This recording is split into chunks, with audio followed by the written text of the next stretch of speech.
हमारे भारत देश में 15 अगस्त आज़ादी के दिन झंडा फहराने को लेकर लोगों के बीच काफ़ी उत्साह देखा जाता है। 15 अगस्त को पूरे भारतवर्ष में सरकारी या गैर सरकारी स्कूल, कॉलेजेस, सरकारी भवन या प्राइवेट भवन में झंडा फहराया जाता है।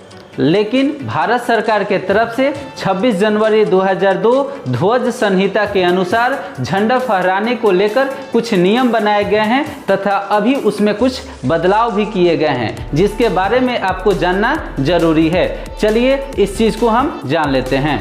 सबसे पहले आप लोग ये जान लीजिए कि तिरंगे झंडे का आकार क्या और कितना होना चाहिए। भारतीय तिरंगे को बनाने के लिए भी नियम हैं। आसान भाषा में कहें तो हम किसी भी आकार और अनुपात में भारतीय ध्वज को डिजाइन नहीं कर सकते हैं। ध्वज संहिता के मुताबिक राष्ट्रीय झंडा आकार में आयताकार होना चाहिए, जिसका अनुपात 3:2 होता है। तिरंगा झंडा फहराने का सही समय क्या होना चाहिए?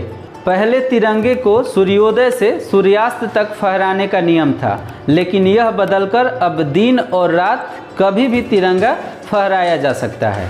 इसके अलावा झंडा फहराने के और भी नियम हैं, चलिए उसे जान लेते हैं।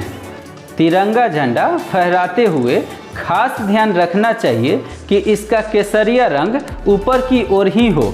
झंडे पर किसी प्रकार के अक्षर नहीं होने चाहिए।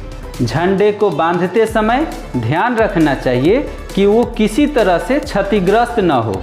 जब भी झंडा फहराया जाए तो उसे सफलतापूर्वक ऐसे स्थान पर फहराया जाना चाहिए जहां से वह साफ साफ नजर आए। झंडे को जमीन को छूने और पानी में डूबता नहीं छोड़ना चाहिए। झंडा अभिवादन के बाद राष्ट्रगान होना चाहिए। इस कार्यक्रम के दौरान परेड सावधान अवस्था में होनी चाहिए। यदि ध्वज को फहराते या उतारते समय बीगुल बजाया जा रहा है तो इस बात का खास ध्यान रखना चाहिए कि झंडा बीगुल के साथ ही उतारा और चढ़ाया जाए। जब भारतीय ध्वज को किसी भी संस्था या देश के झंडे के साथ फहराया जाता है तो वह तिरंगे से ऊंचा और बड़ा नहीं होना चाहिए। जब किसी वक्ता के मंच के पास झंडा फहराया जाता है तो इस बात का ध्यान रखना चाहिए कि झंडा वक्ता के पीछे और सबसे ऊंचा होना चाहिए।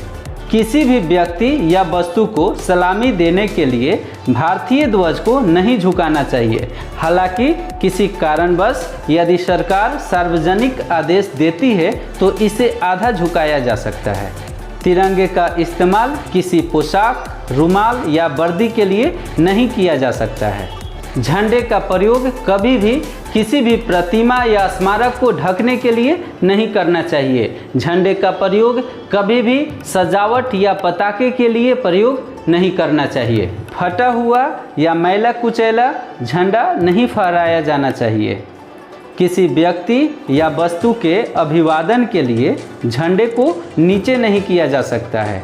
राज्य, सेना, केंद्रीय अर्धसैनिक बलों की ओर से किए जाने वाले मृतक संस्कारों के अलावा झंडे का प्रयोग किसी भी रूप में लपेटने के लिए नहीं किया जाएगा। झंडे किसी गाड़ी, रेलगाड़ी अथवा नाव के हुड, सिरे, बाजू या पिछले भाग पर नहीं लपेटा जा सकता है। झंडा किसी भी रूप में विज्ञापन के काम में नहीं लाया जाएगा। अगर झंडा मैला कुचैला हो जाए, फट जाए या यूज करने लायक नहीं हो तो उसे किस तरह से डिस्पोज करना चाहिए, मतलब किस तरह से ख़त्म करना चाहिए, चलिए जान लेते हैं। नियमों के मुताबिक राष्ट्रीय ध्वज को 2 तरीकों से ही ख़त्म किया जा सकता है। पहला एकांत में जलाना तथा दूसरा तिरंगे को दफन करना। बेहद गंदे या किसी कारणवश फट गए राष्ट्रीय ध्वज को दफन करने के लिए लकड़ी का बॉक्स लेना होगा और तिरंगे को सम्मानपूर्वक तह लगाकर दफन करना होगा। इसके बाद उसके सामने 2 मिनट तक मौन खड़े रहना जरूरी है। दूसरा तरीका इसे जलाने का है। इसके लिए साफ स्थान पर जो एकांत जगह हो, लकड़ी रखकर उसमें आग लगानी होगी। अग्नि के मध्य में तिरंगे को सम्मानपूर्वक तह लगाकर रखना होगा, किनारे से नहीं। यह नियम इसलिए बनाए गए हैं क्योंकि राष्ट्रीय ध्वज हमारा गर्व है। तो दोस्तों, आज के इस वीडियो में झंडे फहराने के नियम को काफ़ी विस्तार से मैं समझाने की कोशिश किया हूं। अगर इसमें से कुछ नियम छूट गए हों तो आप कमेंट करके बता सकते हैं। इसके अलावा अगर आज की वीडियो आपको पसंद आई हो तो लाइक करें और अपने दोस्तों के साथ शेयर करें। अगर आप इस वीडियो को फेसबुक पे देख रहे हैं तो हमारे पेज को फॉलो करें और इस वीडियो को यूट्यूब पे देख रहे हैं तो हमारे चैनल को सब्सक्राइब करें। तो आज के इस वीडियो में बस इतना ही। मिलते हैं एक नए वीडियो में एक नए नॉलेजेबल टॉपिक के साथ। तब तक के लिए जय हिंद, जय भारत।